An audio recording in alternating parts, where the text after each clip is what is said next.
Hi, everyone. What we're going to be working on today is a word problem that will require us to take first and second derivatives and do a little bit of graphing. So first of all, let's look at this problem. It says the position of a particle is given by this equation where t is measured in seconds, so the time is measured in seconds, and the distance is measured in meters. First thing we're told to do is to find the velocity at time t. Well, we all know that velocity is the first derivative of our equation. So the first derivative is 3t squared minus 12t plus 9. And we got that using the power rule. We're pretty good at that by now. We're now going to use that because it says what is the velocity after 2 seconds and after 4 seconds. So you're simply going to substitute 2 in and substitute 4 in. So you can put your values in here, or you can put this into your calculator and pull up the table. What you should get is that at 2 seconds, the velocity is -3, and at 4 seconds, the velocity is 9. One negative, one positive. Think about what that means. Letter C is asking us, when is the particle at rest? Well, if the particle is at rest, that would mean the velocity is 0. So we're going to take this function, this equation, and we'll set it equal to 0. And let's save ourselves a step here. We can clearly see all three terms are divisible by 3.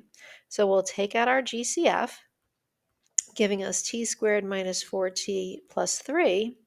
And we're going to factor that out because we're going to use the zero product property that we learned way back in Algebra 2, maybe even Algebra 1. And we find that at 1 second, and at 3 seconds, the particle is at rest. It has stopped moving. So we need to know, when is the particle moving forward, okay, which would be in the positive direction, and when is the particle moving backwards, which would be negative.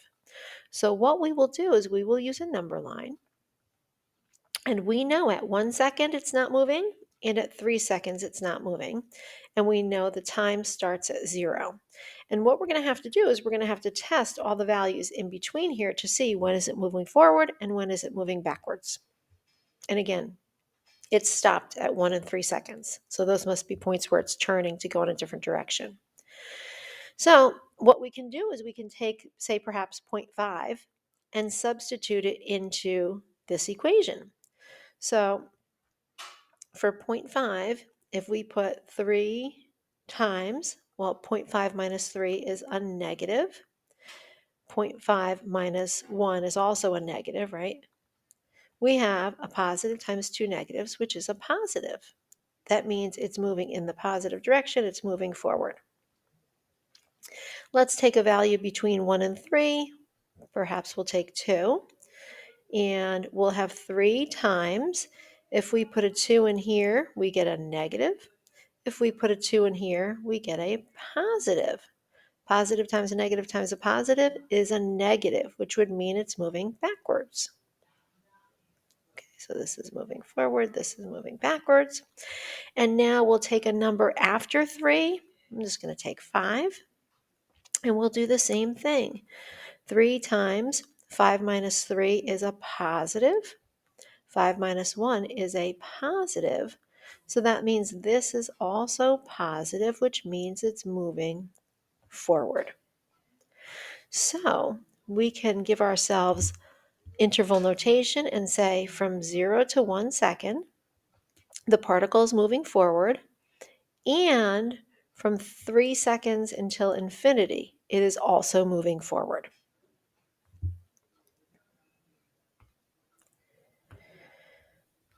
So now what we're going to do is we're going to draw a diagram that would represent the motion. So again, I'm kind of considering this being forward, this being backwards, and we have to give ourselves a little graph for this. So this is essentially the distance in meters. This will be the time in seconds. And we really just need to go up to like maybe 3 or 4. Okay, so 1, 2, 3, oh, maybe up to 5, right? 5 seconds. and we'll be able to plot these points. But what I think is a good idea is if you look at F, it's asking for the total distance traveled during the first 5 seconds.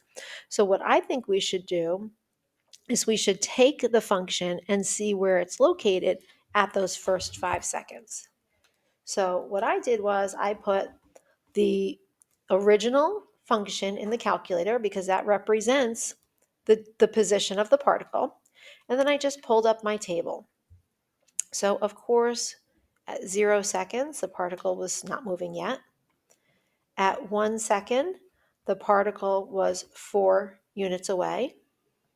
At 2 seconds, the particle was 2 units away from the starting distance.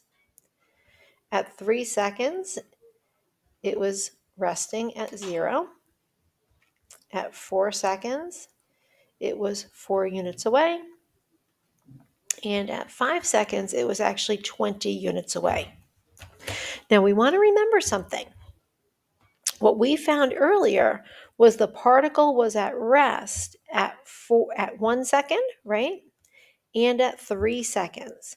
So that must be when it's turning directions. So let's graph this. Let's go 1, 2, 3, 4, 5. Okay, I'll label the evens for this. So we start at 0, 0. And at 1 second, it was 4 units away. At 2 seconds, it was 2 units away. At 3 seconds, this is our time, at 3 seconds, it was 0 units away. At 4 seconds, it was 4 units away. And at 5 seconds, it took off. And it was actually 20 units away, which that clearly isn't to scale. So our particle was kind of bouncing around like this.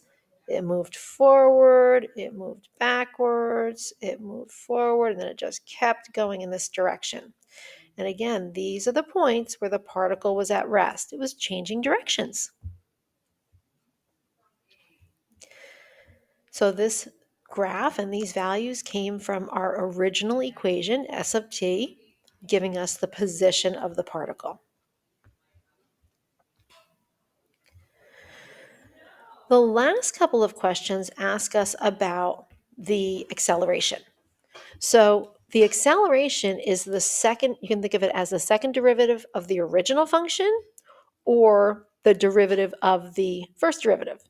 Either way, what we're going to do is I took what we have in letters A, and we're going to take the second derivative. So we'll take the derivative of that. So remember that was 3t squared minus 12t plus 9. So the second derivative is 6t minus 12. And that is the equation for the acceleration at time t. And in letter H, we are asked, what is the acceleration at 4 seconds? So we'll just substitute 4 in. And we find out that it's accelerating at 12 meters per second. Okay, so that would mean it's speeding up, right? So what we're going to do now is we're going to take all this information, all of these graphs, and we're going to put them on this one graph. So let's remember the position of the function was given by the equation S of t equals t cubed minus 6t plus 9t. Oops, sorry, 6t squared. Let's go ahead and do that one first, okay? And you have these values in F. So we had a point at 0, 0, at 1, 4, at 2, 2, at 3, 0, at 4, 4, and at 5, 20. So notice our original function graphing the position of the particle looks like that. And I'll label that S of t. The first derivative gives us the velocity. Okay, so the velocity was given by 3t squared minus 12t plus 9. And maybe you want to put that into your calculator and pull up some values.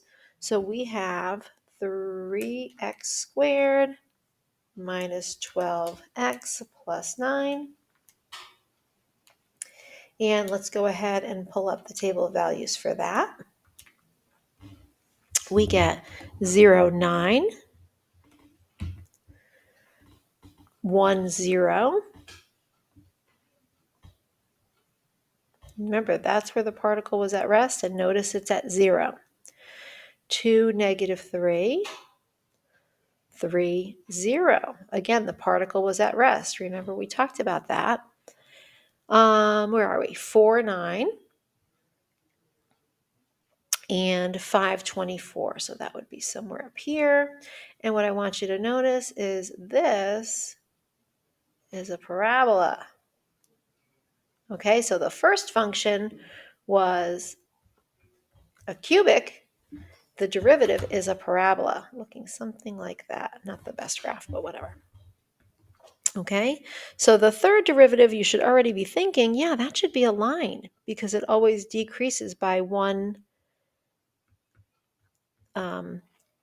degree. Acceleration. Well, you know what that means. I spelled it wrong. S double prime of t was 6t minus 12. So we're going to have a y-intercept of negative 12. And our slope will be 6 each and every time. It shouldn't be too hard to graph. Up here, 18. And that is a linear function looking like that.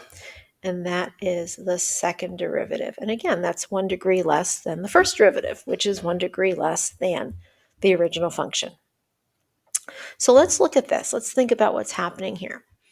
So we can see that the velocity here is going down, okay, but the velocity here is above the x-axis, which means the direction is going up. From 1 to 3 seconds, it's under the x-axis, so that means the direction is down. And then after that, the particle is just shooting up and up and up forever and ever and ever. So just some things to think about. So let's take a look at the last part. We're going to need our graph. So it says we have to figure out when the particle is speeding up and when the particle is slowing down. So the particle speeds up when the velocity is positive and increasing, or when the velocity is negative and it's decreasing. Okay, so, and when the position is decreasing. So we're going to have to look at these graphs maybe. We're going to make a little chart. And the chart that we're going to make is for the first derivative and for the second derivative.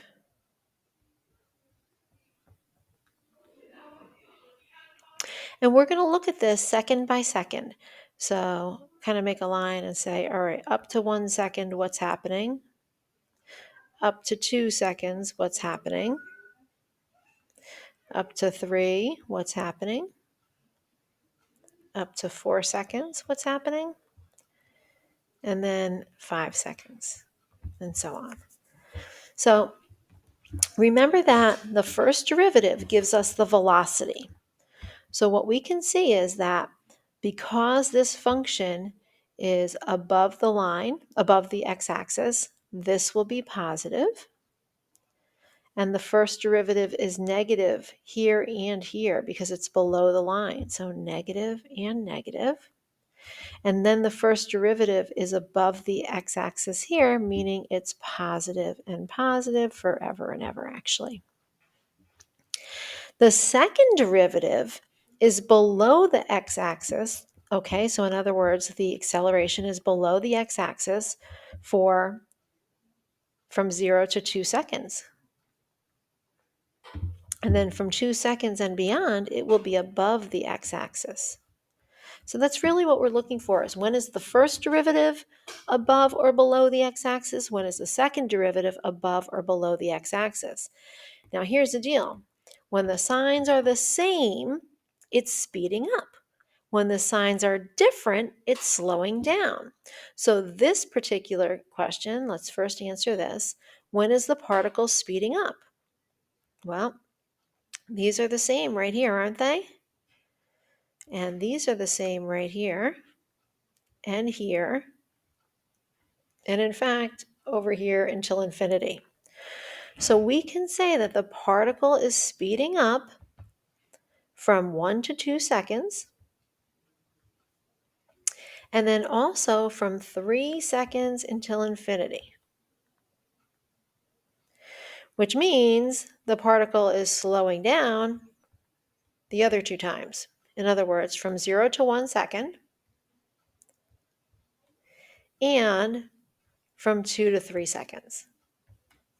Okay, and again, what we look for is our first derivative. When is it above or below the x-axis?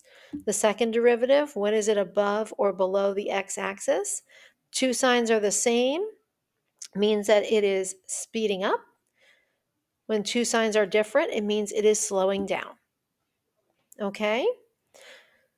Hopefully that was clear. I hope everybody has a wonderful day.